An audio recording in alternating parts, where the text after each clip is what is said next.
څو ورځې بعد مکې مکرمې کعبې مبارکې ته راکوش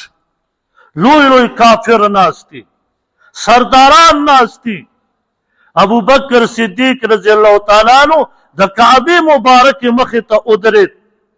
او کافرو ته اعلان وکړو اے کافرو واورئ ابو بکر صدیق رضی الله تعالی عنہ چې څنګه په کعبه مبارکه سره आवाज اوچت کړ چې ما ایمان راوړی دی په دغه ټیم کې کافر را پاسېد ابو بکر صدیق رضی الله تعالی عنہ یې وهل شروع کړ عتبه بن ربیعه لوی کافر د خپلې چپړه وویسته ابو بکر صدیق رضی الله تعالی عنہ په مخ مبارک وهلو فرمایي وی دومره پورې ووهلو چې بېهوشه را پرېوت د کافرو دا ګمان وکړي ابو بکر صدیق رضی الله تعالی عنہ وفات شو کور ته سوال جواب راغی ام الخیر مور ده قحافه رضی الله تعالی عنہ پلار دی هغې ته پته ولګېده د خاندان راغی ابو بکر صدیق رضی الله تعالی عنہ یې اوچت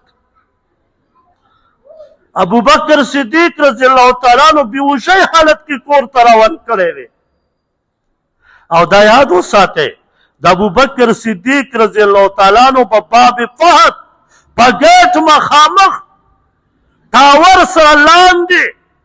په دغه ځای کې پواره لګېدلې ده اوس پکې دننه جومات دی وړوکی غوندې دغې غونډۍ د پاسه یې کور و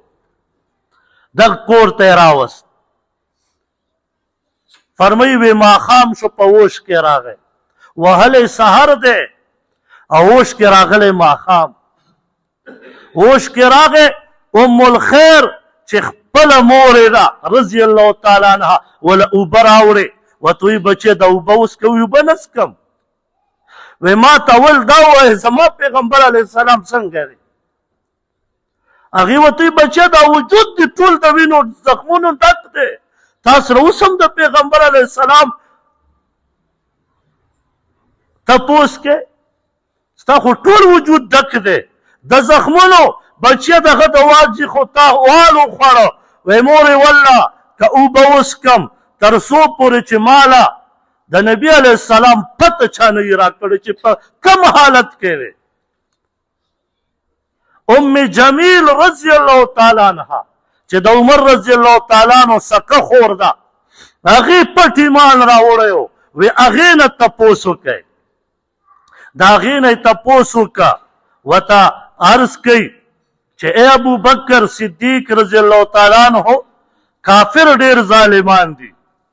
او زه به تا پټ پوسم نبي علیه الصلاة وسلام سره به د میلاوم فرمایي وی نیولی دی ام الخیر ورسره ده د لاسونو نه یې نیولی ګرځېدی نه شي دومره وال خو نبي علیه السلام کور مبارک ته یې راوست نبی علیہ الصلاة والسلام ته گیټ وټکو دا اول ځل دی چې ابو بکر صدیق رضی الله تعالی عنہ د نبی علیہ الصلاة والسلام کور ته دننه ورننوځي دا اول ځل دی ایمان یې راوړی دی دننه نه دی تلی کفر په حالت کې دننه نه شو تلی اول ځل ننوځي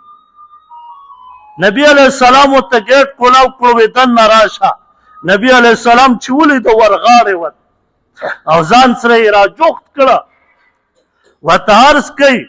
د الله پیغمبره بس زړه مې اوس یخ شه چې تاسو ټیک ټاک یې بس زړه ته مې سکون میلاو شو زه په خپل ځان نه یم پروا نشته او ورته په دغه زخمي حالت کې وایي ای د الله پیغمبره یو سوال درته کوم و الله نه سوال وغواړه ستا سوال الله قبلوي سوال می دا دی چې زما مور ته دعا وکړه چې ایمان ولر نصیب شي نبی علیہ السلام لاسونه اوچتئ ام الخیر رضی الله تعالی عنہ ورسره ولاړه ده نبی علیہ السلام په مخ لاس راکاږي لاس را کودو سره فوراً هغې ایمان راوړه